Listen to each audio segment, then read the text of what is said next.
There's a clip out there of French Montana exposing record labels for taking life insurance policies out on artists. Man, shout out to French for telling the truth about how dirty the music industry can get. Now listen, record labels taking out life insurance policies on their artists? That don't surprise me at all, y'all. The game has changed a lot for these rappers. Honestly, a lot of these labels, they don't want you unless you really live in that street life nowadays. Like seriously. Rappers like Jay-Z, Nas, Jadakiss, Snoop Dogg, Ice Cube, 50 Cent, you name it. See, these rappers, they wasn't no pushovers. No, they wasn't soft. They was about that action too. But they knew this was a business. That's the difference between rappers of yesterday and rappers of today. That's why they still around today. Almost all the rappers from back in the day who had beefs, they worked out their beefs. Some of them even getting money together to this day. Rappers today though, they about that action and only that action.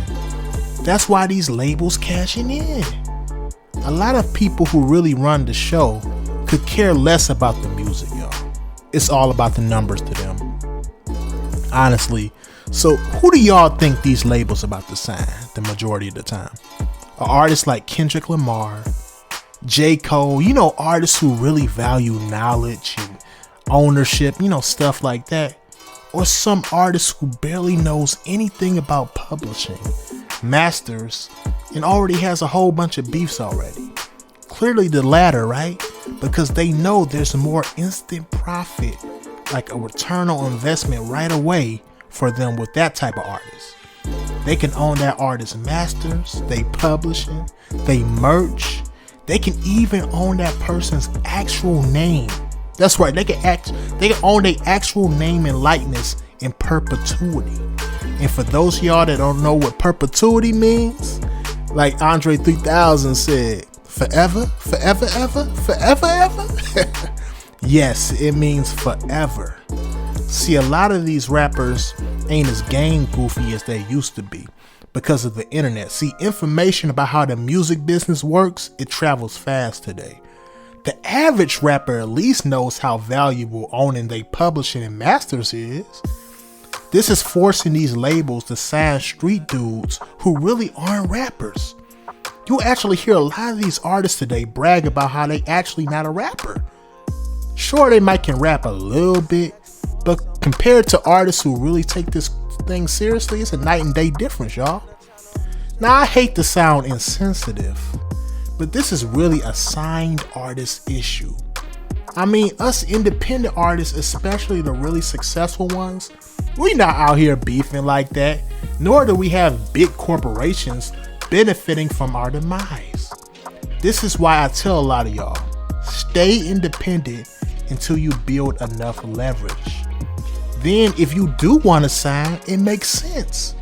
The cold part about this game is that a lot of these rappers know that their label is going to put them on the shelf if they start making positive records and start squashing all their beefs. So in a way, a lot of these cats are forced to stay in a box of dysfunction, which of course, that eventually leads to death or jail, unfortunately. I want y'all to look up the term commercially satisfactory in regards to the music industry. I first learned about this term in the book, All You Need to Know About the Music Business. See, what this term means is that basically the labels, they dictate what record the artist puts out. So let's say there's an artist who's known for beef, just known for absolute mayhem, just absolute craziness. Let's say they want to turn over a new leaf. They go in the studio and make a great record that's positive and motivational. Guess what the label gonna tell them, y'all? They gonna be like, look, you need to go back in the studio and make a record about smoking on your ops. Seriously, no matter how much the artist complains, they gotta obey. You know why? Because they signed a bad deal and now they are stuck.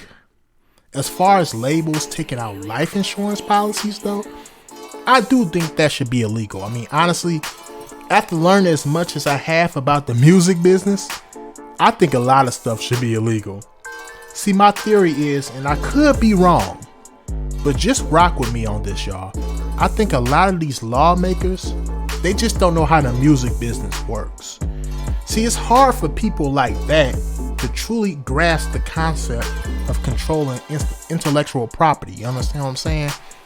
It's even harder for people like that to relate to the struggles of the inner city youth. That is why corrupt labels, managers, and pub companies can get away with this kind of stuff, y'all. We need more artists like French Montana to speak their truth, and maybe then we can make some changes. I mean, overall though, to wrap it all up, I say stay independent until you really got the sauce and you got crazy cash flow coming in.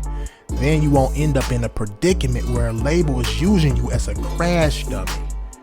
Now, before I dip up out of here, I'm not gonna leave y'all empty-handed. I'm giving y'all 7% off of DistroKid. DistroKid is a music distribution service that will put your music on multiple platforms and pay you your streaming royalties. Simple as that, y'all. That's all you need to get your music on the top platforms in the game. I'll link it down below in the description. Also in my bio, for TikTok and Twitter and all that other stuff, right? Now, the second gift I'm gonna leave y'all with is a link to the service that has helped my channel grow to over 5,000 subscribers, and we on our way to 6K, y'all. Let's get them subscribers up for real. And I've done this in less than a year. That service is called vidIQ, y'all. Listen, they are the real deal. If you plan on making content along with your music, which I suggest you do, this is the service for you. Now, that's all I really wanted to leave y'all with, alright? Let me know what y'all think in the comment section. I know it's gonna be lit. I respect all opinions. Make sure you speak from the heart and let me know what you think, alright? Peace.